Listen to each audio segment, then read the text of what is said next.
یہ کیا شور مچایا ہوا ہے تم لوگوں نے؟ وہ حلق کے بل دھاڑا۔ اس کی دھاڑ پر ارحان اور زربینہ دونوں ہی خوف سے اپنی جگہ پر اچھل پڑے۔ یہ ہٹلر یہاں پر کیسے آ گیا؟ زربینہ نے چڑھتے ہوئے کہا۔ مجھے کیا پتا کون سا مجھے بتا کر آیا ہے، ارحان منہ بنا کر بولا۔ تمہیں تو پتا ہونا چاہیے، آخر تمہارا ہونے والا شوہر ہے۔ اگر میری سے شادی ہو گئی تو میں پہلی ہی رات چوہے مار گولی کھا کر ہمیشہ ہمیشہ کے لیے اس دنیا سے رخصت ہو جاؤں گی۔ میں کبھی بھی اس کی بیوی نہیں بنوں گی۔ ہاں، ہم بھی شکر ادا کریں گے کہ تم جیسی چڑیل سے ہماری جان چھوٹ گئی۔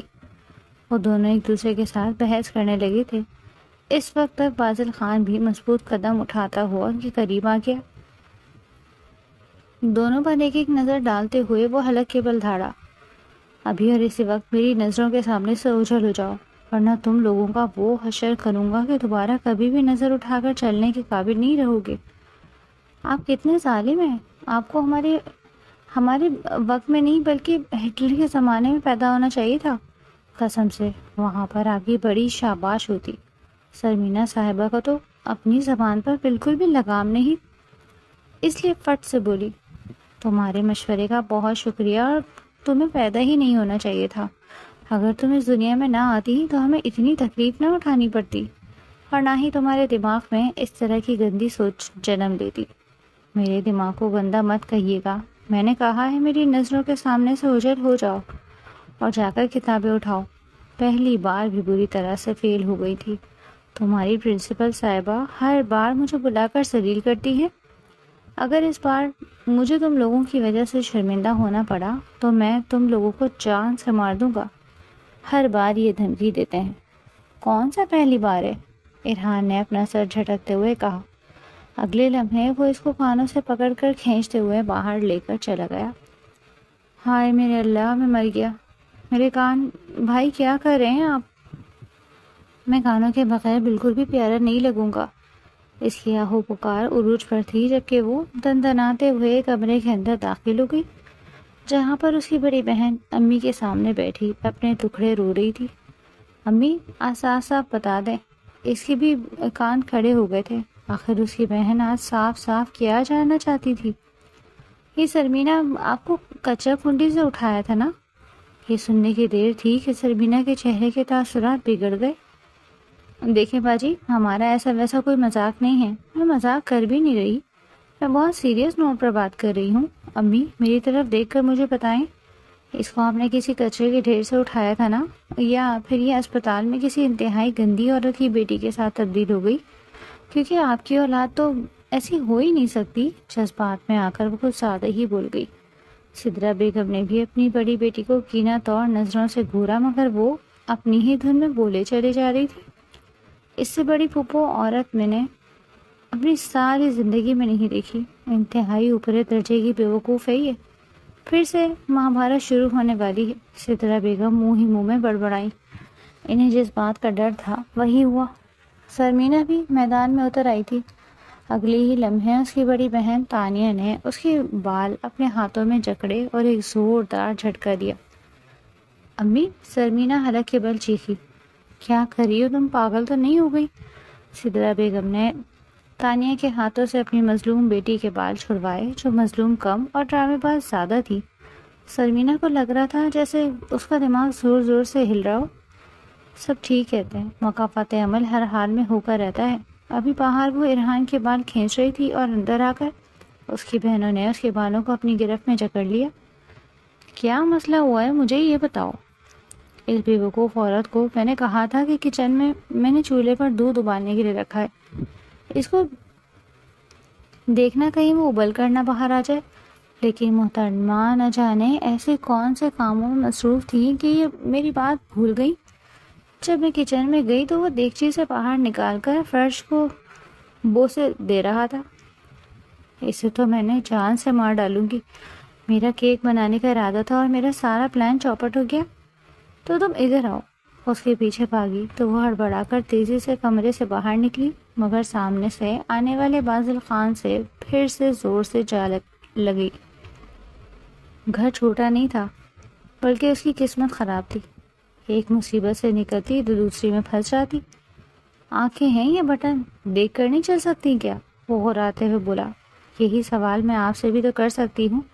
تمہاری لمبی زبان میں کسی دن کاٹ ڈالوں گی. تانیہ نے اسے دھمکی دی تو وہ بازل کے پیچھے ہی جا کر چھپ گئی. اس کی شرٹ کو مضبوطی سے اپنے ہاتھوں سے جکڑ لیا. کیا کرو گی؟ کیا میری شرٹ پھاڑنے کا ارادہ ہے؟ انہیں بولیں کہ یہ مجھ سے دور ہو جائے.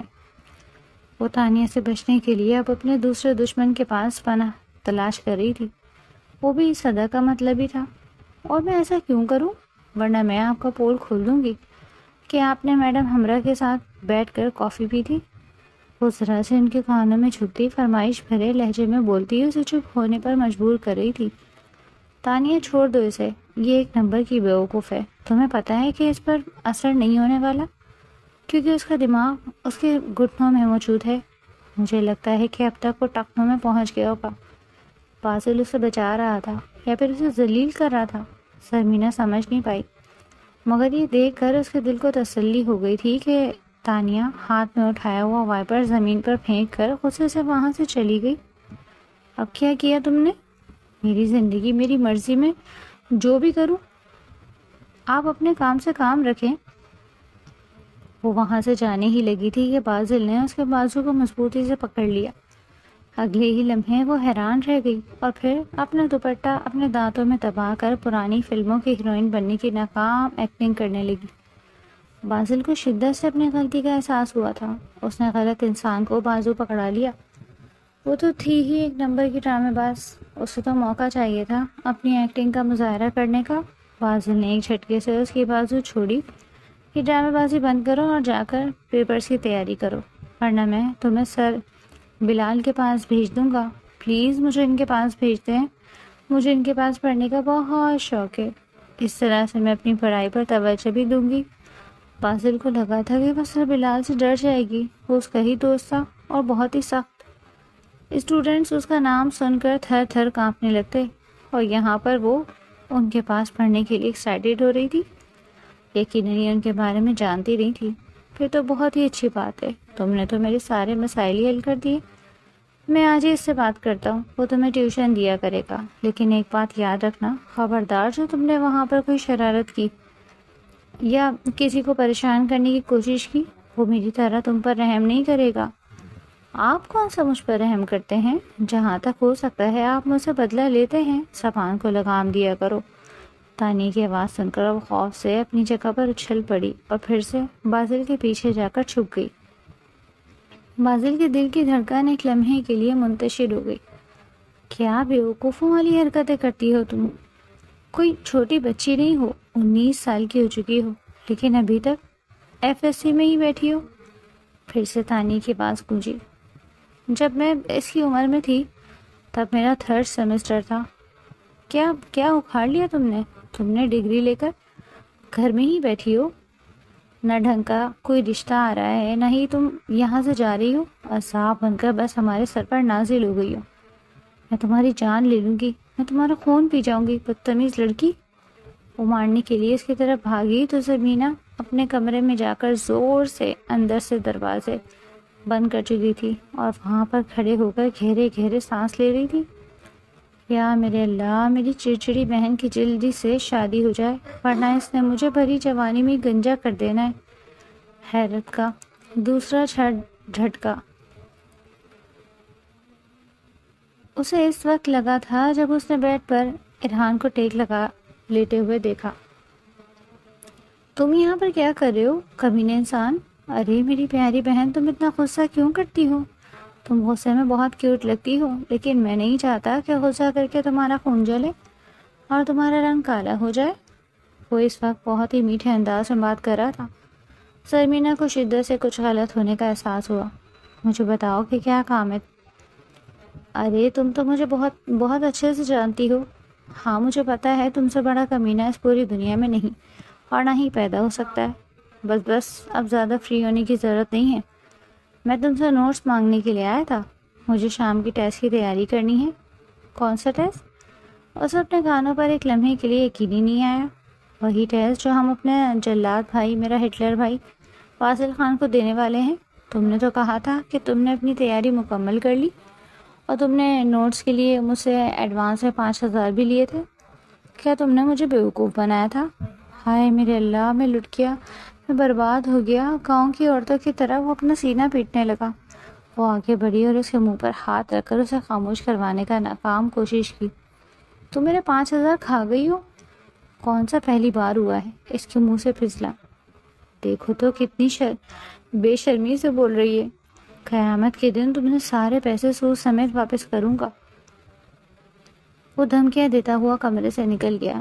اسے ابھی تک اپنے 5,000 کا غم اندر ہی اندر کھائے جا رہا تھا۔ اس سے اچھا تھا کسی ہوٹل میں جا کر اپنے دوستوں کے ساتھ عیاشی کر لیتا، کم از کم اتنا دکھ تو نہ ہوتا۔ اب اس کا رخ اپنے دوست کے گھر کی طرف تھا۔ اس نے تو شام کی ٹیسٹ کی تیاری کر لی تھی، لیکن محترمہ ٹینشن لیتی رہ گئی۔ نہ تو اسے ٹھیک طرح سے پڑھائی ہوئی، نہ ہی وہ کوئی کام کر پائی۔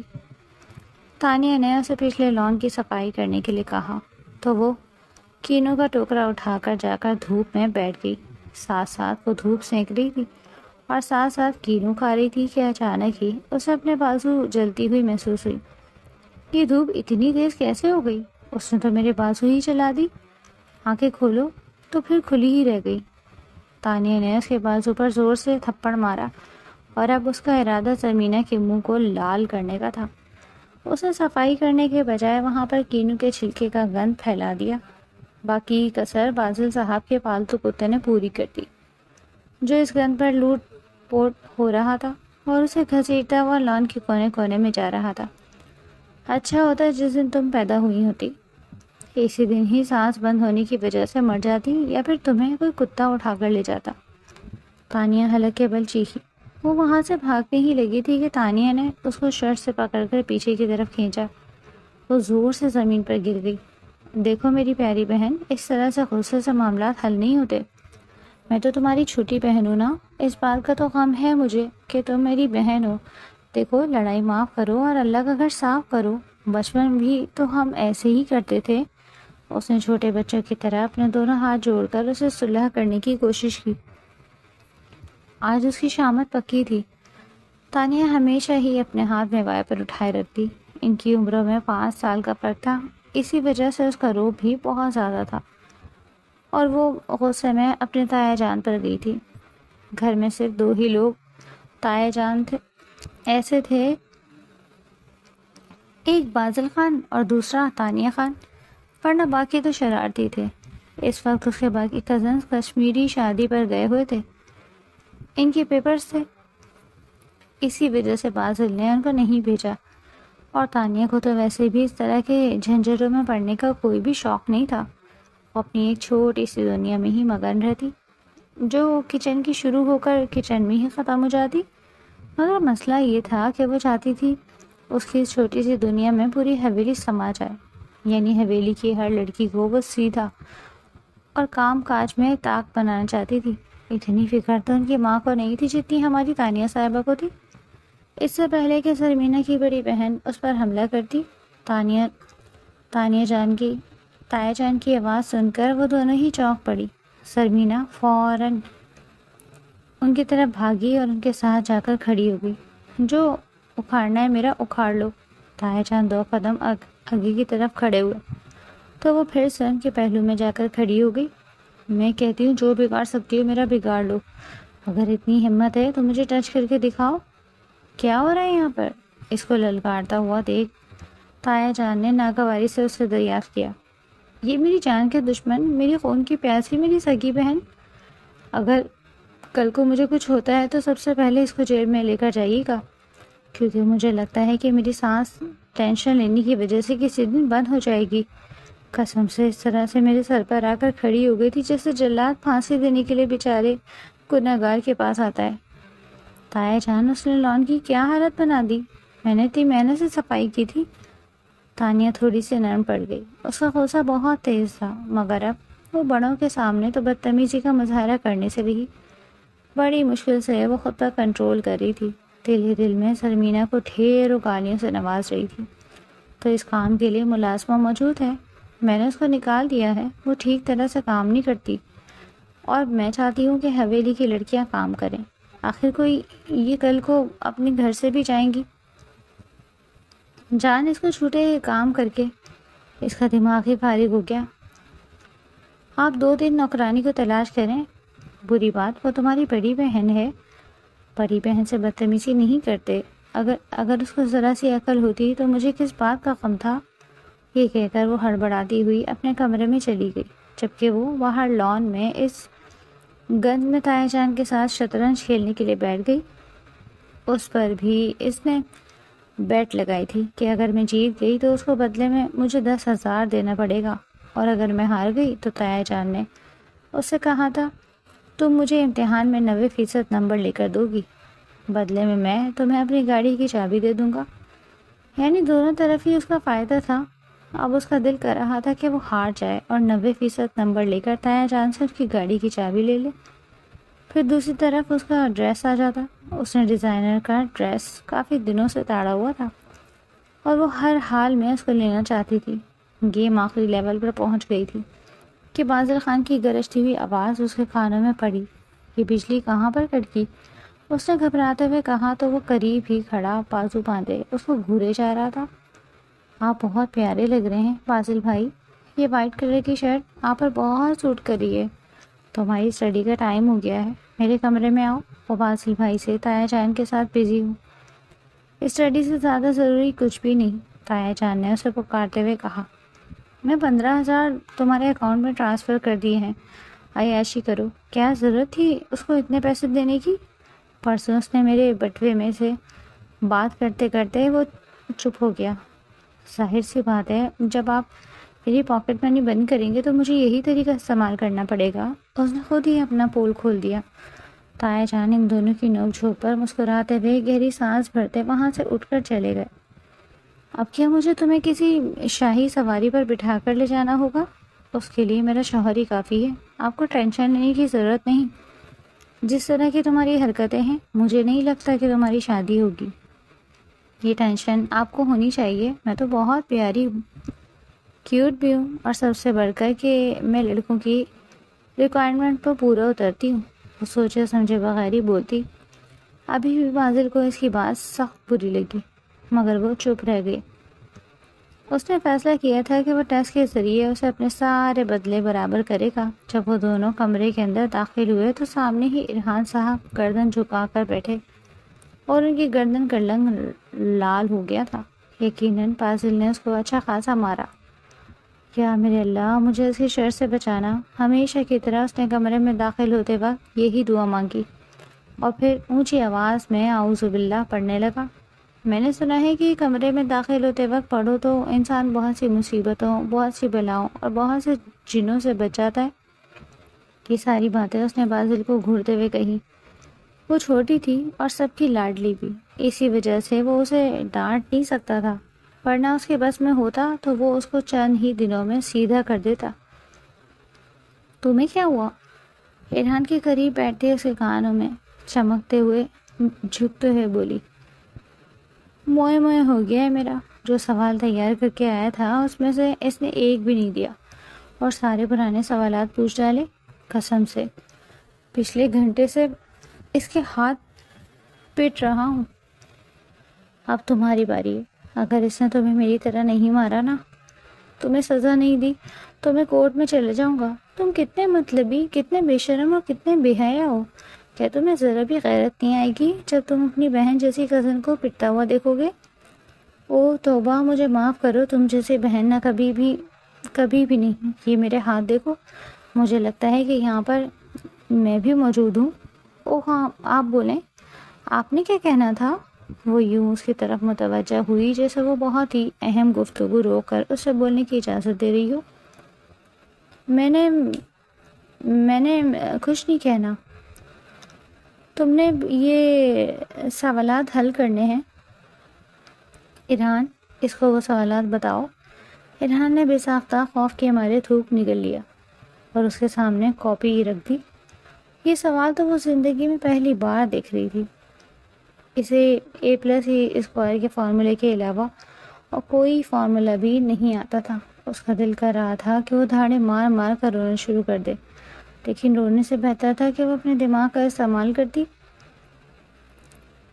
جو میتھ کبھی اسے پڑھائی ہی نہیں گئی تھی، یا پھر وہ ابھی تک ایجاد بھی نہیں ہوئی تھی، اس نے اس میتھڈ سے حل کرنا شروع کر دیا۔ نہ جانے وہ کیا کر رہی تھی، لیکن اس طرح سے اپنی کاپی میں جھکی ہوئی تھی جیسے کوئی بہت بڑا کارنامہ سر انجام دے رہی ہو۔ اب ایران کو اسے دیکھ کر ٹینشن ہونے لگی۔ اس کو لگ رہا تھا کہ وہ واقعی میں تیاری کر کے آئی ہے اور اس کے سامنے ڈرامے لگا رہی تھی۔ مجھے دکھاؤ کیا کر رہی ہو تم، سائڈ پر ہو جاؤ، خبردار سے تم نے میری کاپی کو ہاتھ لگایا ورنہ میں تمہارے ہاتھ کاٹ ڈالوں گی۔ وہ حلق کے بل چیخی تو وہ گھبرا کر پیچھے کی طرف ہٹا۔ ٹھیک ہے، مجھے معاف رکھو۔ اب اس نے باقاعدہ ہاتھ جوڑ دیے۔ محترمہ پھر سے اپنی کاپی پر جھک گئی۔ سوالات حل کرنے کے بعد اس نے پورے کانفیڈنس کے ساتھ وہ کاپی باسل کے سامنے رکھی۔ ان کے آنسر دیکھو اور مجھے بتاؤ کیا تمہارے آنسرز میچ ہو رہے ہیں؟ وہ غور سے اس کے چہرے کی طرف دیکھتے ہوئے پوچھ رہا تھا۔ میں بک اٹھا کر لاتی ہوں۔ جیسے ہی وہ اٹھی، موبائل اس کے ہاتھ سے چھوٹ کر زمین پر گر گیا۔ موبائل کی اسکرین پر 3 سوالات کھلے ہوئے تھے۔ یہ وہی سوال تھے جو اسے باسل نے حل کرنے کے لیے دیے۔ چیٹنگ کرنے میں تو وہ بچپن سے ہی بہت ماہر تھی، پیپرز میں بھی یہی سب کچھ کر کے وہ پاس ہوتی تھی۔ باسل نے موبائل اٹھا لیا۔ ارحان نے اپنے پورے دانتوں کی نمائش کرتے ہوئے اس کو گھورا۔ اب آئے گا مزہ، جب تم اپنی اوقات میں واپس آؤ گی میں تمہارا خون پی ڈالوں گا۔ اس نے دل ہی دل میں سوچا، یہ سب کچھ کیا ہے، کہاں پر، کس بارے میں بات کر رہے ہیں آپ؟ وہ انجان بن گئی۔ میں اس موبائل کے بارے میں بات کر رہا ہوں، یہ سب کچھ کیا ہے؟ ارے یہ تو مجھے بھی نہیں پتا، رکیں مجھے دیکھنے دیں، میں آپ کو دیکھ کر بتاتی ہوں۔ یہ تو میتھ کے سوالات ہیں، تمہاری ایکٹنگ بہت ہی فلاپ ہے۔ جاؤ دروازے کے باہر جا کر کھڑی ہو جاؤ اور اپنے دونوں ہاتھ اوپر کر لو۔ کیا آپ مجھے اس طرح کی واہیات سزا دیں گے؟ میں نے جو کہا ہے وہ کرو ورنہ جان لے لوں گا۔ ارحان اونچی اونچی آواز میں گانا گنگنانے لگا۔ تم بھی اس کے ساتھ جا کر کھڑے ہو جاؤ۔ مگر بھائی میری کیا غلطی؟ جو کہا ہے وہ کرو، بحث مت کیا کرو۔ وہ دونوں اب ایک ساتھ کھڑے رہے اور ایک دوسرے کے پاؤں کے اوپر غصے سے پاؤں مارتے رہے۔ اس لڑکی کا کچھ بھی نہیں ہو سکتا، پتہ نہیں کب اس کو عقل آئے گی، کب یہ تھوڑی سی میچور ہوگی۔ وہ تو اس کی چیٹنگ اسکلز دیکھ کر ہی حیران رہ گیا تھا، کیونکہ نہ تو ارحان کو اور نہ ہی اس کو اندازہ ہو سکا کہ وہ موبائل سے دیکھ کر لکھ رہی ہے۔ ان کو تو یہی لگ رہا تھا کہ وہ یوں ہی اناپ شناپ لکھ رہی ہے۔ جب اس نے محترمہ کا رجسٹر کھولا تو اس کے ہونٹ خود بخود مسکراہٹ میں ڈل گئے۔ اس لڑکی کا کچھ نہیں ہو سکتا۔ جلد بازی میں اس نے اوپر نیچے میتھڈ کر کے لکھا ہوا تھا۔ وہ کھل کر ہنس دیا۔ یہ پاگلوں کی طرح ہنس کیوں رہے ہو؟ شیشے کے پاس وہ دونوں اسے ہنستا ہوا دیکھ کر حیرانی سے بولے، مجھے تو لگتا ہے کہ بھائی صاحب کے دماغ میں کوئی مسئلہ ہے، جلد سے جلد ڈاکٹر صاحب کے پاس جا کر ان کا علاج کروانا پڑے گا، کہیں ایسا نہ ہو کہ معاملہ بڑھ جائے۔ 4 گھنٹوں تک وہ لوگ ایک ہی پوزیشن میں کھڑے رہے اور پھر اس کے بعد وہ انہیں تایا جان کی عدالت میں لے گیا، جہاں پر تایا جان امریکہ کا رول ادا کر رہے تھے اور وہ دونوں چین کی طرح خاموشی سے اس کے لگائے ہوئے ٹیرف کے رسک دیکھ رہے تھے۔ یا میرے اللہ، یعنی اب ہم باہر بھی نہیں جا سکتے؟ میرا تو دم ہی گھٹ جائے گا۔ 2 منٹ کے لیے کمرے کے اندر بیٹھتی ہوں تو میرا دل ہولنے لگتا ہے۔ مجھے تو بہت خوشی ہو رہی ہے۔ چلو اس طرح تم گھر پر ٹک کر تو بیٹھو گی؟ ہر روز یہ محلے سے تمہاری شکایت آ رہی ہوتی ہے، تانیہ نے اسے مسکراتے ہوئے کہا، تو وہ اس کو گھور کر رہ گئی۔ اگلے دن ان کی کزنس کی واپسی ممکن ہو گئی تھی۔ ان کے آتے ہی وہ کشف کے گلے لگ گئی اور پھوٹ پھوٹ کر رونے لگی۔ ارے کیا ہو گیا پگلی، اتنی جذباتی کیوں ہو گئی ہو؟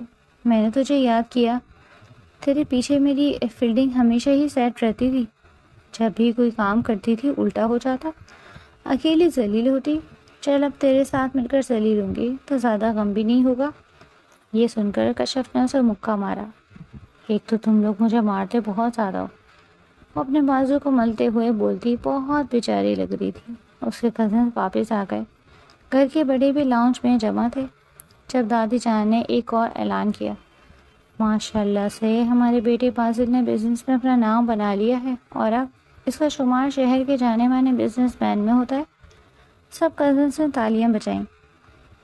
باسل نے انہیں غور سے غصے سے گھورا تو انہوں نے فوراً ہی ہاتھ اپنی گود میں گرا دیے، سوائے ایک لڑکی کے جو زور و شور سے تالیاں بجائے جا رہی تھی، اور وہ زمینہ صاحبہ تھی۔ کشف نے اس کو ٹھوکا مارا تو وہ ہوش کی دنیا میں آئی اور فوراً سے سیدھی ہو کر بیٹھ گئی.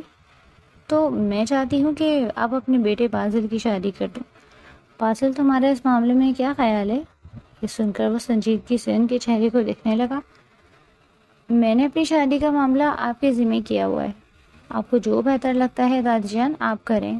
ماشاء اللہ کتنے شریف ہیں ہمارے بازل بھائی.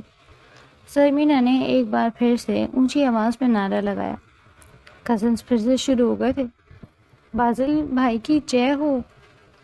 تم سب لوگوں کی پاکٹ منی بند. اگلے 3 دنوں تک تم لوگوں کو ایک پھوٹی کوڑی بھی نہیں ملے گی.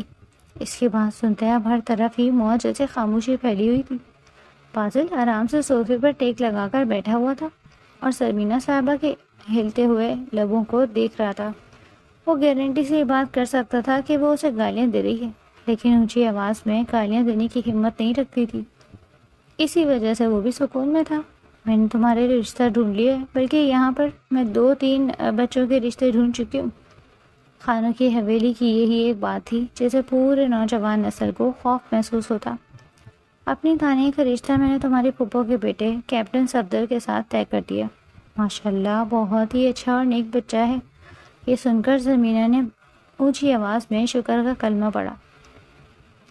تانیہ بھی دل ہی دل میں خوش ہو گئی تھی کیونکہ وہ اسے سنجیدہ مزاج کیپٹن پسند تھا. کشف کا رشتہ میں نے ایران کے ساتھ طے کیا ہے. یہ سن کر ان دونوں کے دانت باہر آ گئے کیونکہ وہ دونوں بھی ایک دوسرے کے ساتھ بہت زیادہ اٹیچ تھے اور بچپن سے ہی ایک دوسرے کو دل ہی دل میں پسند کرتے تھے. کبھی بھی کھل کر اظہار نہیں کیا تھا، لیکن یہ اظہار تھرڈ پارٹی یعنی دادی جان کی طرف سے ہو گیا. اور جہاں تک میرے بیٹے بازل کا سوال ہے تو اس کا رشتہ میں نے زرمینہ کے ساتھ طے کر دیا. بازل جو کہ آرام سے ٹیک لگا کر بیٹھا ہوا تھا وہ ہڑبڑا کر اپنی جگہ پر اٹھ کھڑا ہوا. سرمینا یہ صدمہ برداشت نہیں کر پائی تھی اور کشف کی گود میں ہی گر کر بے ہوش ہو گئی. وہ اس کے گالوں کو زور زور سے تھپ تھپانے لگے. دادی جان یہ تو بے ہوش ہو گئی ہے. ڈرامہ کر رہی ہوگی، یہ بہت بڑے ڈرامے باز ہے. نہیں دادی میں سچ کہہ رہی ہوں، یہ واقعی میں بے ہوش ہو گئی ہے. اور محترمہ زرمینہ یہ سب کچھ برداشت نہ کر سکنے کی وجہ سے حقیقت میں ہی اپنے ہوش و آواز سے بیگانہ ہو گئی. سب کزنس اس کا مذاق بنا رہے تھے مگر وہ فی الحال کسی کو بھی جواب دینے کی پوزیشن میں نہیں تھی. بازل نے انتہائی بیچارگی سے اپنی دادی جان کو دیکھا. وہ پھر بعد میں ان کے کمرے میں بھی گیا. اس نے بہت واویلا مچایا اور اپنی ماں سے بھی لڑا مگر کوئی بھی اس کی بات سننے کے لیے تیار نہیں تھا. صرف تم ہی ہو جو اس کو سنبھال سکتے ہو. میں اس کو غیروں کے حوالے نہیں کر سکتی اور خاندان میں بھی کوئی اس کے جوڑ کا نہیں. میں میچور ہوں تو اس کا یہ مطلب تو نہیں کہ آپ ایک چھوٹی سی بچی میرے حوالے کر دیں. میں نے اپنی زندگی میں ایک میچور عورت لانی ہے جو میری بیوی بن کر رہے گی. میں نے ایک بچہ اڈاپٹ نہیں کرنا. وہ جھنجھلاتے ہوئے بولتا ہے. اس وقت بہت بے بس دکھائی دے رہا تھا. دادی جان نے اسے پاس بٹھایا اور اسے سمجھانے لگی مگر وہ ساری باتیں اس کے سر کے اوپر سے گزر رہی تھی. اسے کچھ بھی سمجھ نہیں آ رہا تھا. وہ لڑکی اور اس کی بیوی کے روپ میں یہ سوچ کر ہی اس کا دم گھٹنے لگا. خاندان میں ایک بار پھر سے 3 شادیاں آنے والی تھی. ارحان اور کشف کا صرف نکاح تھا کیونکہ وہ دونوں ہی کم عمر تھے اور چھوٹے تھے اور ابھی دونوں ہی پڑھ رہے تھے. تانیہ اور زرمینہ کی شادی ایک ساتھ ہی کی جانے کا فیصلہ کیا گیا تھا. سدرا بیگم تو تانیہ کے حوالے سے کوئی بھی پریشان نہیں تھی. وہ جانتی تھی کہ وہ سب کچھ ہینڈل کر لے گی. اصل پریشانی تو انہیں زرمینہ کی تھی. جب وہ اس کے کمرے میں گئیں تو وہ منہ بنا کر بیڈ پر لیٹی ہوئی تھی. آج مجھے واقعی میں یقین آ گیا کہ آپ نے مجھے کچرا کنڈی سے اٹھایا تھا. یہ کہہ کر وہ اپنا چہرہ دونوں ہاتھوں میں چھپا کر پھوٹ پھوٹ کر رونے لگی. ارے میری بچی کیا ہو گیا؟ اس طرح سے کیوں رو رہی ہو؟ ایک تو آپ نے میری زندگی جھنجھٹ بنا دی ہے، میری زندگی سے ساری خوشیاں غائب کر دی اور اوپر سے مجھ سے پوچھ رہی ہیں کہ میں رو کیوں رہی ہوں. میں اس لیے رو رہی ہوں کہ اس جلاد سے میری شادی ہو رہی ہے. میں مر جاؤں گی مگر اس سے نکاح نہیں کروں گی. بہت ہی اچھا انسان ہے، آپ لوگوں کے لیے اچھا ہوگا. میرے لیے وہ کسی موت کے فرشتے کے برابر ہے. روز میں موت کے فرشتے کو اپنے سامنے دیکھوں گی. مجھ سے یہ نہیں ہو سکتا. بس بہت ہو گیا، فضول کی باتیں مت کرو. بازل بھی اس رشتے پر بہت خوش ہے. اس کے اعتراض کا کوئی فائدہ نہیں ہوتا. ان دونوں کے نکاح کا دن آ گیا تھا اور رخصتی بھی ہو گئی۔ وہ رخصت ہو کر دلہا میاں کے کمرے میں پہنچ گئی تھی۔ جب وہ دلہن بنی تھی تو اس کے احساسات اور جذبات کافی حد تک چینج ہو گئے تھے، اور اس کی امی نے بھی اسے بہت سی باتیں سمجھائی تھی جن کو اچھی بیٹیوں کی طرح اس نے اپنے پلو سے باندھا۔ اور اپنے شوہر کے سامنے بھی تو نئی نویلی دلہن کی ایکٹنگ کرنی تھی۔ یہ الگ بات تھی کہ شرم سے اس کا دور دور تک کوئی تعلق نہیں تھا، مگر پھر بھی تھوڑا بہت تو ڈرامہ کرنا ہی تھا، ورنہ وہ اسے بے شرم سمجھ لیتا۔ جب عادل خان کمرے کے اندر داخل ہوا تو اس نے اپنے ہاتھوں میں ڈھیروں کتابیں اٹھا رکھی تھیں۔ اس کا گھونگھٹ چہرے پر گرا ہوا تھا، جس کی وجہ سے وہ ان کتابوں کو نہیں دیکھ پائی۔ وہ قدموں کی چاپ سن کر ہی خود میں سمٹ کر بیٹھ گئی۔ اب میں ان کو کیا کہہ کر پکارا کروں گی؟ فاضل جی، نہیں، یہ بہت زیادہ آکورڈ لگے گا۔ خیر، مجھے تو ان کو بلانے کی ضرورت ہی نہیں، جب بھی بلاؤں گی تو آگے سے ڈانٹ ہی ملے گی، میں ان کو منہ ہی نہیں لگاؤں گی۔ وہ اس وقت اپنے شوہر کے کمرے میں بیٹھی اس کے بارے میں اس طرح کے خیالات سوچ رہی تھی۔ اگر اس کی امی سے خیالات جاننے میں کامیاب ہو جاتی تو اس کو کہیں کا نہ چھوڑتی۔ فاضل نے زور سے کتابیں بیڈ پر رکھی تو اس نے گھونگھٹ اٹھا کر گھبراتے ہوئے کہا، ہائے میرے اللہ، یہ کیا ہو گیا؟ اپنے سامنے ڈھیر کتابیں دیکھ کر وہ پھیکی سی ہنسی۔ کیا آپ آج رات بیٹھ کر پڑھیں گے؟ میں نے سنا ہے کہ آپ کمپٹیٹیو ایگزام کی تیاری کر رہے ہیں۔ کیا یہ انہی کی کتابیں ہیں؟ وہ ایک ایک کر کے کتاب چیک کرنے لگی، مگر ساری کتابیں اس کے کورس کی تھیں۔ نہیں، یہ تو تمہاری کتابیں ہیں اور میں تمہیں پڑھانے کے لیے لایا ہوں۔ کیا مطلب ہے آپ کا؟ میں تو نئی نویلی دلہن ہوں۔ وہ کمر پر ہاتھ رکھ کر میدان میں لڑنے کے لیے اتر آئی، مگر پھر کچھ یاد آنے پر اس نے اپنا گھونگھٹ ہلکا سا آگے ڈالا اور دوپٹہ دانتوں میں دباتے ہوئے شرماتے ہوئے بولی، آپ کو تو میری تعریف کرنی چاہیے اور میرے منہ دکھائی مجھے دینی چاہیے۔ 1000 بار دیکھے ہوئے منہ کی منہ دکھائی نہیں ہوتی۔ آپ میرے ساتھ بدتمیزی کر رہے ہیں۔ نہیں، میں تمہیں حقیقت بتا رہا ہوں۔ یعنی آپ مجھے کچھ بھی نہیں دیں گے؟ جب تم ایگزامس پاس کرو گی تب تم جو کہو گی میں تمہیں لے کر دے دوں گا۔ فی الحال کچھ بھی نہیں۔ چلو جلدی سے یہ کتابیں اٹھاؤ اور پڑھنا شروع کرو۔ میں نے انہیں نہیں پڑھنا، میں تایا جان سے جا کر آپ کی شکایت لگاؤں گی۔ میں نے بتاؤں گی کہ شادی کی پہلی ہی رات وہ بڑبڑاتی ہوئی وہاں سے جانے ہی لگی تھی کہ فاضل نے اس کو واپس پیچھے کی طرف کھینچ لیا۔ وہ زور سے بیڈ پر جا گری۔ فاضل اس کے اوپر موجود تھا اور براہ راست اس کی آنکھوں میں دیکھ رہا تھا۔ اس نے بے ساختہ خوف کے مارے تھوک نکلا۔ آپ پلیز تھوڑا سا دور ہو کر بات کریں، تم یہاں سے کہیں بھی نہیں جاؤ گی۔ وہ اسے کندھے پر اپنی گرفت مضبوط کرتے ہوئے بولا تو اس نے روبوٹ کی طرح ہاں میں گردن ہلا دی۔ ٹھیک ہے، میں کہیں بھی نہیں جاؤں گی۔ اس کے لہجے میں صدا کی معصومیت تھی۔ آنکھیں ٹمٹماتی ہوئی وہ اس وقت ایک چھوٹی سی گڑیا ہی معلوم ہو رہی تھی۔ فاضل اس سے دور ہو گیا۔ وہ فریش ہونے کے لیے واش روم کی طرف بھاگی اور شیشے کے سامنے کھڑی ہو کر اپنا عکس دیکھنے لگی۔ اس کا چہرہ شرم کے مارے لال ہو گیا تھا۔ اس کے کان کی لو بھی تپ رہی تھی۔ اوف اللہ جی، یہ کتنا بے شرم انسان ہے۔ توبہ، اس نے اپنے کانوں کو ہاتھ لگاتے ہوئے کہا۔ ایک لمحے کے لیے تو اس کے ذہن سے نکل گیا تھا کہ وہ اس کی بیوی ہے اور وہ اس پر اپنا حق رکھتا ہے۔ جب وہ باہر نکلی تو وہ اسی طرح ہی چوکڑی مار کر بیڈ پر بیٹھا اس کا انتظار کر رہا تھا۔ آپ چینج کر لیں، میں تھوڑی ہی دیر میں چینج کروں گا، اور پھر مجھے کسی امپورٹنٹ کام کے سلسلے میں جانا ہے۔ یہ سن کر اس کے دل کو دھچکا لگا۔ اس کی دلہن تھی اور ان کی شادی کو ابھی صرف چند گھنٹے ہی گزرے تھے۔ دولہے کو ضروری کام سے جانا تھا۔ اسے غصہ بھی آ رہا تھا اور دل بھی دکھی ہو رہا تھا کہ وہ اس جیسی پیاری عورت کو چھوڑ کر نہ جانے کون سا کام کرنے کے لیے اس طرح کے امپورٹنٹ دن پر بھی باہر جا رہا تھا۔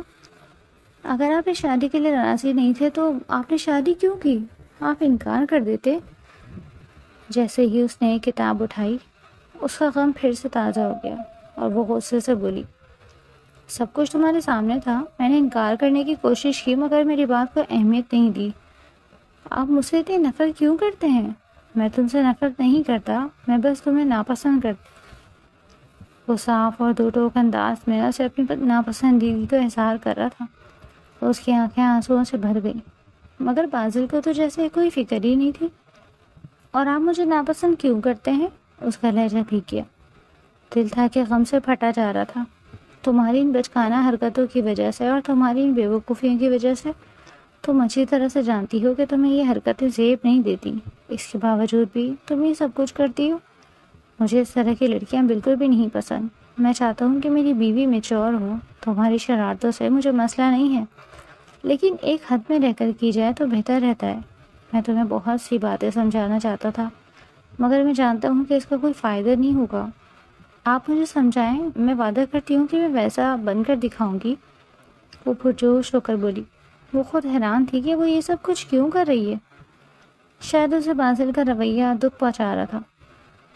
وہ اپنے شوہر کی پسندیدہ بیوی بننا چاہتی تھی، جیسے بھی کر کے۔ اب ان کا نکاح تو ہو چکا تھا، وہ واقعی میں اس رشتے کو نبھانا چاہتے تھے۔ باسل بھی ایک لمحے کے لیے سوچ میں پڑ گیا۔ کیا وہ پھر سے اس کے ساتھ کوئی گیم کھیل رہی تھی یا پھر کوئی پرینک کر رہی تھی؟ آپ کی خواہش کیا ہے؟ آپ کی بیوی کیسی ہو؟ میں چاہتا ہوں کہ میری بیوی میری عزت کرنے والی ہو۔ سب سے پہلے تو تم مجھے آپ کہہ کر پکارو گی، تم کی گرد میں تمہارے منہ سے نہ سنوں۔ دوسری بات یہ کہ تم ہر چیز اپنے گھر والوں سے شیئر نہیں کرو گی۔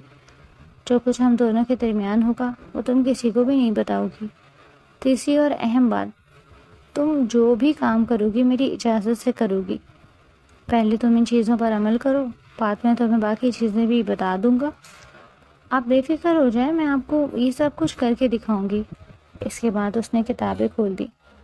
جو سوال وہ اسے کہہ رہا تھا وہ زور و شور سے ان کی پریکٹس میں لگی ہوئی تھی۔ فاضل کو لگ رہا تھا کہ یہ سب ایک ہی رات کا جوش ہے۔ اگلے دن وہ پھر سے اپنی پرانی ٹون میں واپس آ جائے گی، لیکن صبح سویرے جب اس نے اسے اپنی ماں کے ساتھ کچن میں کھڑا دیکھا تو وہ حیران رہ گیا۔ آئیے بیٹھیے، میں آپ کے لیے آملیٹ بنا رہی ہوں۔ بسمہ بیگم نے مسکراتے ہوئے اپنے بیٹے کی طرف دیکھا۔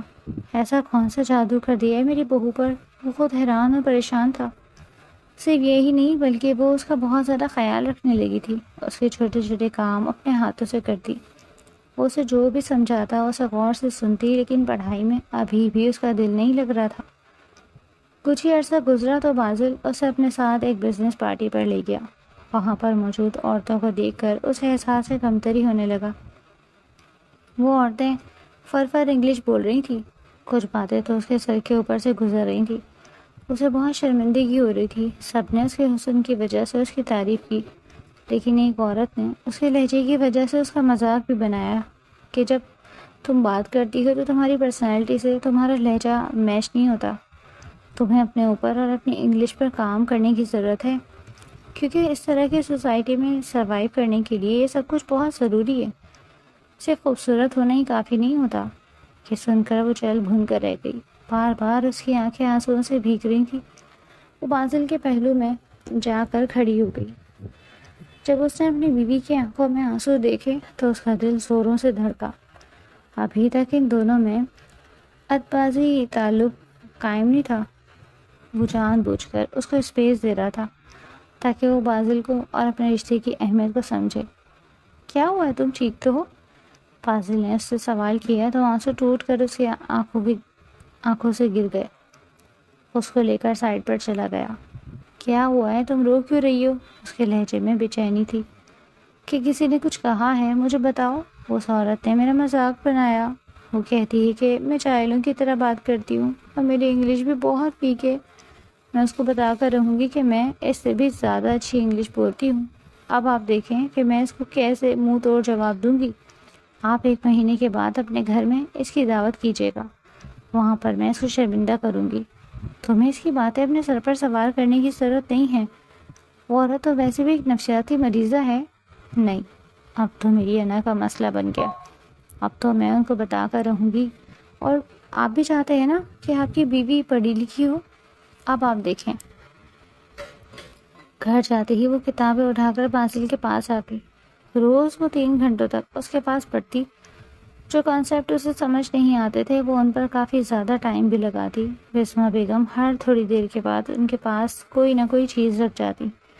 جب اس کا رزلٹ آیا تو اس نے پورے کالج میں ٹاپ کیا۔ فرسٹ ایئر میں تو وہ چیٹنگ کر کے پاس ہو گئی تھی، لیکن سیکنڈ ایئر میں ایسا کوئی چانس نہیں تھا۔ اسی لیے اس نے محنت کی تھی اور اس کی محنت واقعی میں رنگ لائی۔ تایا جان نے اپنے وعدے کے مطابق اپنی گاڑی کی چابی اس کے ہاتھوں میں رکھ دی۔ فاضل نے بھی اسے آئی فون 17 کر دیا تھا اور منہ دکھائی کے طور پر اس کے ہاتھوں میں 6 سونے کے کنگن ڈالے۔ وہ رات کے وقت انہی کے ساتھ بیٹھی کھیل رہی تھی۔ اس کے لبوں پر پیاری سی مسکراہٹ پھیلی ہوئی تھی جب وہ آ کر اس کے قریب بیٹھ گیا اور اپنا سر زمین کے کندھے پر رکھ دیا۔ وہ ہلکا سا کسمسائی، یہیں پر ہی بیٹھی رہو، تو میں کھاؤں گا نہیں، فکر مت کرو۔ یہ سن کر وہ اپنی جگہ پر ٹک گئی۔ کیا آپ ابھی بھی مجھ سے نفرت کرتے ہیں؟ میں کبھی بھی تم سے نفرت نہیں کرتا تھا اور نہ ہی کبھی کر سکتا ہوں۔ تم تو میری پسندیدہ عورت تھیں۔ پھر سہاگرات تو آپ نے یہ کیوں کہا کہ آپ مجھے ناپسند کرتے ہیں؟ کیونکہ تمہیں سدھارنے کے لیے میرے پاس یہی ایک آخری چانس بچا تھا۔ مجھے تانیہ نے مشورہ دیا تھا کہ اگر میں ایسا کروں گا تو تم خود کو سدھارنے کی کوشش کرو گی۔ اس تانیہ کی بچی کو تو میں چھوڑوں گی نہیں، اس کا کوئی قصور نہیں ہے، بلکہ اسی کی وجہ سے تو عقل دوبارہ سے تمہارے دماغ میں آ گئی، ورنہ پچھلے 18 سالوں سے یہ گھٹنوں میں ہی تھی۔ وہ منہ بنا کے رہ گئی۔ مجھ سے بات نہ کریں، میں آپ سے ناراض ہوں۔ آپ نے مجھے بہت ٹینشن دی، مجھے تو واقعی میں ڈر لگنے لگا تھا کہیں ایسا نہ ہو میرا شوہر میرے ہاتھوں سے نکل جائے۔ تمہارا شوہر دل و جان سے تم پر فدا ہے اور وہ تم سے کبھی بھی دور نہیں جا سکتا، یہ بات ہمیشہ یاد رکھنا۔ وہ اس کا ہاتھ مضبوطی سے تھامتے ہوئے دل فریب انداز میں کہتا اسے شرمانے پر مجبور کر گیا۔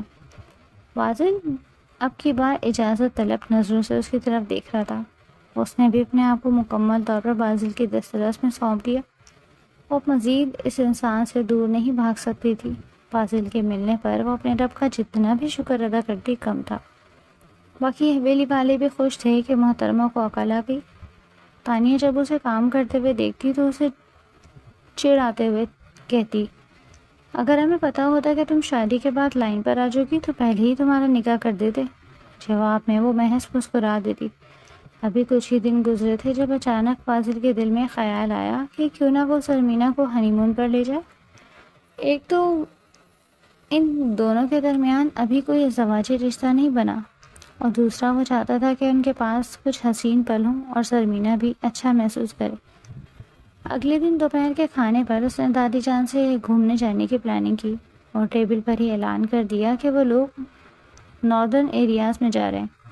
سرمینہ کو تو منہ خوشی سے برا حال تھا۔ وہ تو ناچتی ہوئی پورے گھر میں گھوم رہی تھی اور ہر بندے کو بتا رہی تھی کہ وہ گھومنے جا رہی ہے۔ فاضل اس کی خوشی اور حرکتوں کو دیکھتا محفوظ ہو رہا تھا، کیونکہ وہ وہاں جا کر اس کی معصومیت اور ہوش ٹھکانے لگانے کے پورے ارادے بنا چکا تھا۔ پیر کی صبح کو ان کی فلائٹ تھی اور ابھی سے سرمینہ نے اپنا سامان پیک کرنا شروع کر دیا تھا۔ وہ اتنی پرجوش تھی کہ بار بار فاضل سے پوچھ رہی تھی کیا لے کے جائیں اور کیا نہ لے جائیں۔ فاضل مسکرا کر اسے سمجھا رہا تھا کہ صرف ضروری چیزیں ہی لے جانی ہیں، لیکن سرمینہ تو اپنی پوری الماری ہی لے جانا چاہتی تھی۔ شام تک اس نے اتنا سامان تیار کر لیا تھا کہ لگتا تھا جیسے وہ کسی دوسرے ملک میں مستقل رہنے جا رہی ہو۔ فاضل نے آ کر جب اپنے بیگ دیکھے تو اس کی ہنسی چھوٹ گئی۔ ارے ہم صرف ایک ہفتے کے لیے جا رہے ہیں، تم نے تو ایسا سامان تیار کیا ہے جیسے سال بھر کے لیے جا رہی ہو۔ سرمینہ نے شرماتے ہوئے کہا، لیکن مجھے تو سب کچھ ضروری لگا۔ فاضل نے اس کے سر پر پیار سے ہاتھ پھیرا اور کہا، چلو ٹھیک ہے، جو دل چاہے لے جاؤ، لیکن یاد رکھنا کہ یہ سب اٹھانا بھی تمہیں ہی ہے۔ سرمینہ نے فوراً کہا، نہیں آپ اٹھائیں گے، آپ میرے شوہر ہیں۔ فاضل نے ہنستے ہوئے کہا، اچھا تو اب میں تمہارا مال بردار بن گیا ہوں؟ سرمینہ نے چہکتے ہوئے کہا، جی ہاں، اور بہت اچھے مال بردار۔ فاضل نے اسے اپنی طرف کھینچا اور کہا، ٹھیک ہے میری ملکہ، جیسا آپ کا حکم۔ سرمینہ خوشی سے جھوم اٹھی اور فاضل کے گلے لگ گئی۔ اس کی یہ معصومیت اور بچپنا فاضل کو بہت پسند تھا۔ رات کو کھانے کے بعد دادی جان نے ان دونوں کو بلایا اور تاکید کی کہ خیال رکھنا اور جہاں بھی جاؤ ساتھ رہنا۔ فاضل نے احترام سے کہا، جی دادی جان، آپ بالکل فکر نہ کریں، میں سرمینہ کا پورا خیال رکھوں گا۔ دادی جان نے سرمینہ کی طرف دیکھا اور کہا، بیٹا تم بھی اپنا اور فاضل کا خیال رکھنا، اور ہاں زیادہ شرارتیں مت کرنا۔ سرمینہ نے شرماتے ہوئے کہا، جی دادی جان، میں بہت اچھی رہوں گی۔ دادی جان مسکرائیں اور بولی، اللہ تم دونوں کو خوش رکھے۔ صبح سویرے 4 بجے ان کی فلائٹ تھی، اس لیے رات کو جلدی سو گئے۔ لیکن زرمینہ کو نیند کہاں آنی تھی، وہ بار بار کروٹیں بدل رہی تھی۔ فاضل نے اسے اپنے قریب کیا اور کہا سو جاؤ ورنہ صبح اٹھنا مشکل ہو جائے گا۔ زرمینہ نے آنکھیں بند کرتے ہوئے کہا مجھے نیند نہیں آ رہی، میں بہت خوش ہوں۔ فاضل نے اس کے ماتھے پر بوسہ دیا اور کہا میں جانتا ہوں، لیکن اب سو جاؤ۔ زرمینہ نے اس کے سینے سے لگ کر آنکھیں بند کر لی اور کچھ دیر میں سو گئی۔ صبح جب الارم بجا تو فاضل نے اٹھ کر زرمینہ کو جگایا، لیکن وہ سونے کا بہانہ کرنے لگی۔ فاضل نے ہنستے ہوئے کہا ابھی تو نیند نہیں آ رہی اور اب سو رہی ہو؟ زرمینہ نے آنکھیں کھولے بغیر کہا ابھی نہیں اٹھنا، 5 منٹ اور سونا ہے۔ فاضل نے اسے ہلایا اور کہا اٹھو بھی، ہماری فلائٹ ہے۔ زرمینہ ناک بھویں چڑھاتے ہوئے اٹھ گئی اور بڑبڑاتے ہوئے واش روم چلی گئی۔ 1 گھنٹے میں وہ دونوں تیار ہو کر نیچے آئے۔ تایا جان اور دادی جان ان کا انتظار کر رہے تھے۔ دادی جان نے ان دونوں پر دم کیا اور کہا خوش آؤ بچوں۔ تایا جان نے فاضل کو گلے لگایا اور کہا سنبھال کر جانا بیٹا۔ فاضل نے کہا جی تایا جان، آپ فکر نہ کریں۔ ایئرپورٹ پہنچ کر انہوں نے چیک ان کیا اور فلائٹ میں بیٹھ گئے۔ زرمینہ ونڈو سیٹ پر بیٹھی تھی اور باہر دیکھ رہی تھی۔ جب طیارہ اڑا تو اس نے فاضل کا ہاتھ مضبوطی سے پکڑ لیا۔ فاضل نے اس کا ہاتھ تھپتھپایا اور کہا ڈرو نہیں، میں ہوں نا۔ زرمینہ نے سر ہلایا لیکن اس کی پکڑ ڈھیلی نہیں ہوئی۔ جب طیارہ بادلوں میں داخل ہوا تو زرمینہ کی آنکھیں حیرت سے چمک اٹھیں۔ واہ کتنا خوبصورت ہے، دیکھیں فاضل جی کتنے پیارے بادل ہیں۔ فاضل مسکرا کر اس کی خوشی دیکھ رہا تھا۔ اسلام آباد پہنچ کر انہوں نے ایک گاڑی کرائے پر لی اور سفر شروع کیا۔ راستے میں زرمینہ مسلسل باتیں کیے جا رہی تھی۔ دیکھیں نا کتنے اونچے پہاڑ ہیں، اور یہ دیکھیں کتنا صاف پانی بہہ رہا ہے۔ فاضل جی ذرا گاڑی روکے، میں تصویر بناؤں گی۔ فاضل ہر بات پر ہنس رہا تھا، اس کی ہر خواہش پوری کر رہا تھا۔ دوپہر تک وہ مری پہنچ گئے تھے۔ ہوٹل میں چیک ان کر کے جب وہ اپنے کمرے میں گئے تو زرمینہ خوشی سے چیخ پڑی یہ دیکھیں کتنا خوبصورت نظارہ ہے، فاضل جی آئیں۔ فاضل اس کے پاس آیا اور بالکنی سے باہر دیکھنے لگا۔ واقعی نظارہ بہت خوبصورت تھا، چاروں طرف سبزہ ہی سبزہ اور دور پہاڑوں پر برف جمی ہوئی تھی۔ زرمینہ نے فوراً اپنا فون نکالا اور تصویریں بنانا شروع کر دیں۔ فاضل نے کہا پہلے آرام کر لو پھر باہر چلیں گے، لیکن زرمینہ کو کہاں آرام کرنا تھا، وہ تو ابھی باہر نکلنا چاہتی تھی۔ فاضل کو اس کی ضد کے آگے ہار ماننی پڑی۔ شام کو وہ دونوں مال روڈ پر ٹہل رہے تھے۔ زرمینہ ہر چیز دیکھ کر حیران ہو رہی تھی۔ فاضل جی یہ دیکھیں کتنی پیاری پیاری چیزیں ہیں، مجھے یہ شال چاہیے اور یہ ٹوپی بھی۔ فاضل نے ہنستے ہوئے کہا جو چاہیے لے لو۔ زرمینہ نے خوشی سے اچھال لگائی اور دکانوں میں گھومنے لگی۔ فاضل پیچھے پیچھے چل رہا تھا اور اس کی خوشی دیکھ کر خود بھی خوش ہو رہا تھا۔ رات کو کھانے کے بعد جب وہ ہوٹل واپس آئے تو زرمینہ تھک کر چور ہو چکی تھی۔ فاضل نے اسے بستر پر لٹایا اور کہا آرام کرو، بہت تھک گئی ہو۔ زرمینہ نے آنکھیں بند کرتے ہوئے کہا آج کا دن بہت اچھا تھا، شکریہ۔ فاضل نے اس کے ماتھے پر بوسہ دیا اور کہا ابھی تو بہت کچھ باقی ہے۔ اگلے دن وہ نتھیا گلی گئے۔ وہاں کی ٹھنڈی ہوا اور خوبصورت نظارے دیکھ کر زرمینہ کا دل باغ باغ ہو گیا۔ فاضل جی میں نے کبھی سوچا نہیں تھا کہ دنیا اتنی خوبصورت ہے، شکریہ کہ آپ مجھے یہاں لے آئے۔ فاضل نے اسے اپنے قریب کیا اور کہا تمہاری خوشی میری خوشی ہے۔ زرمینہ نے شرماتے ہوئے اس کے سینے سے لگ گئی اور کہا میں آپ سے بہت محبت کرتی ہوں۔ فاضل کا دل بھر آیا، یہ وہ الفاظ تھے جو وہ کب سے سننا چاہتا تھا۔ اس نے زرمینہ کو اپنی باہوں میں بھر لیا اور کہا اور میں تم سے بہت زیادہ محبت کرتا ہوں۔ اگلے دن وہ دونوں سوات کی طرف روانہ ہوئے۔ وادی سوات کی خوبصورتی دیکھ کر زرمینہ کی حیرت کی کوئی انتہا نہ رہی۔ فاضل جی یہ تو جنت ہے، اتنی خوبصورت جگہ میں نے کبھی نہیں دیکھی۔ فاضل مسکرایا اور کہا ابھی اور بھی خوبصورت جگہیں دیکھنی باقی ہیں۔ وہ دونوں کالام گئے، وہاں کی وادیاں اور جھیلیں دیکھ کر زرمینہ کا دل خوشیوں سے بھر گیا۔ فاضل نے اس کے لیے ہر جگہ تصویریں بنائیں۔ وہ دونوں برفانی چوٹیوں کے قریب گئے اور برف سے کھیلے۔ زرمینہ نے فاضل پر برف کے گولے پھینکے اور وہ بھی اس کے پیچھے بھاگا۔ دونوں بچوں کی طرح کھیل رہے تھے اور ہنس رہے تھے۔ شام کو جب وہ واپس ہوٹل آئے تو دونوں بہت تھکے ہوئے تھے لیکن خوش بھی تھے۔ رات کو کھانے کے بعد وہ بالکنی میں بیٹھے آسمان کے تارے دیکھ رہے تھے۔ سرمینا بازل کے کندھے پر سر رکھے ہوئے تھی۔ بازل جی، آج کا دن بھی بہت خوبصورت تھا، میں نے اپنی زندگی میں اتنی خوشی کبھی محسوس نہیں کی۔ بازل نے اس کا ہاتھ تھاما اور کہا، یہ تو ابھی شروعات ہے، ہم آگے بھی ایسے ہی خوبصورت لمحات گزاریں گے۔ سرمینا نے اس کی طرف دیکھا اور آنکھوں میں آنسو بھر آئے۔ کیا ہوا، تم رو کیوں رہی ہو؟ بازل نے پریشان ہو کر پوچھا۔ سرمینا نے مسکراتے ہوئے کہا، یہ خوشی کے آنسو ہیں، میں بہت شکر گزار ہوں اللہ کی کہ اس نے مجھے آپ جیسا شوہر دیا۔ بازل نے اسے اپنے قریب کیا اور کہا، اور میں شکر گزار ہوں کہ مجھے تم جیسی بیوی ملی۔ اگلے دن وہ دونوں ہنزا کی طرف روانہ ہوئے۔ راستہ لمبا تھا لیکن نظارے اتنے خوبصورت تھے کہ تھکان کا احساس ہی نہیں ہوا۔ جب وہ ہنزا ویلی میں داخل ہوئے تو سرمینا کی خوشی کی کوئی حد نہ رہی۔ بازل جی، یہ تو واقعی جنت نظیر ہے، اتنی خوبصورتی کہیں اور نہیں ہو سکتی۔ بازل نے کہا، ہاں یہ واقعی بہت خوبصورت ہے۔ وہ دونوں عطا آباد جھیل گئے۔ جھیل کا فیروزی پانی دیکھ کر سرمینا حیران رہ گئی۔ بازل جی، کیا ہم یہاں بوٹنگ کریں گے؟ بازل نے ہنستے ہوئے کہا، ضرور کریں گے۔ انہوں نے بوٹ کرائے پر لی اور جھیل میں چلے گئے۔ سرمینا پانی میں ہاتھ ڈال کر کھیل رہی تھی۔ بازل جی، پانی کتنا ٹھنڈا ہے اور دیکھے نا کتنا صاف۔ بازل مسکرا کر اس کی معصومیت دیکھ رہا تھا۔ شام کو وہ دونوں ایگلز نیسٹ ہوٹل گئے۔ وہاں سے پوری وادی کا نظارہ بہت خوبصورت تھا۔ سرمینا نے بہت ساری تصویریں بنائیں اور بازل کے ساتھ بھی کئی تصویریں کھنچوائیں۔ رات کو جب وہ اپنے کمرے میں واپس آئے تو سرمینا بہت تھکی ہوئی تھی۔ بازل نے اسے بستر پر لٹایا اور کہا، آرام کرو، کل ہمیں واپس جانا ہے۔ سرمینا نے اداسی سے کہا، واپس؟ اتنی جلدی؟ ابھی تو بہت مزہ آ رہا تھا۔ بازل نے ہنستے ہوئے کہا، پریشان نہ ہو، ہم پھر آئیں گے۔ سرمینا نے خوش ہو کر کہا، واقعی؟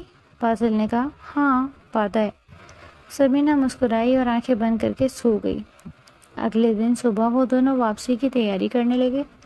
سرمینا اداس تھی لیکن یادوں سے بھری ہوئی۔ انہوں نے آخری بار وادی کا نظارہ کیا اور پھر واپسی کا سفر شروع کیا۔ راستے میں سرمینا خاموش تھی۔ بازل نے پوچھا، کیا ہوا، خاموش کیوں ہو؟ سرمینا نے کہا، بس یہ خوبصورت جگہیں چھوڑنے کا دل نہیں کر رہا۔ بازل نے اس کا ہاتھ تھاما اور کہا، یہ جگہیں تو یہی رہ گئی، ہم پھر آئیں گے لیکن اب گھر بھی جانا ہے، ہمارا سب انتظار کر رہے ہوں گے۔ سرمینا نے سر ہلایا اور مسکرا دی۔ شام تک وہ اسلام آباد پہنچ گئے اور اگلی صبح کی فلائٹ سے واپس گھر آ گئے۔ جب وہ گھر پہنچے تو سب نے ان کا استقبال کیا۔